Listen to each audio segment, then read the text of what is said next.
পরীক্ষার পর ঠাকুরের একটা উৎসব উপলক্ষে আমি দিদির শ্বশুরবাড়িতে ঘুরতে গেছিলাম। ঠিক ১ মাস আগে আজকের দিনেই ছিল এই উৎসবটা।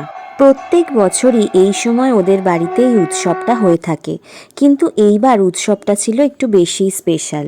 কারণ এই প্রথম ওদের বাড়ির মন্দিরে রাধাকৃষ্ণের মূর্তি স্থাপন করা হলো। এটা হয় দিদির শ্বশুর বাড়ির পুরনো বাড়িতে, তাই সকাল সকাল আমি আর দিদি দুজনেই রেডি হয়ে গেছিলাম ওই বাড়িটায়।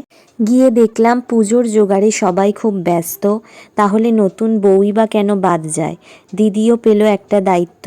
ব্যাস কোমরে শাড়ি গুজে রাধাকৃষ্ণের ভোগের পায়েস রান্না করতে শুরু করে দিল দিদি।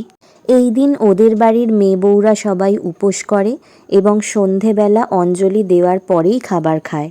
অঞ্জলি শুরু হওয়ার আগে বেশ অনেকক্ষণ ধরে হয় কীর্তন। ঠাকুরের মূর্তিটি প্রতিষ্ঠা করার আগেও বেশ কয়েকটা রিচুয়ালস করা হয়েছিল। ঠাকুর বরণের পাশাপাশি করা হচ্ছিল আরও নানা ধরনের জিনিস।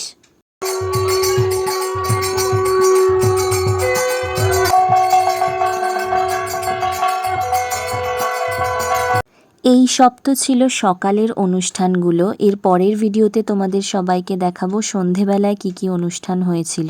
Thank you for watching.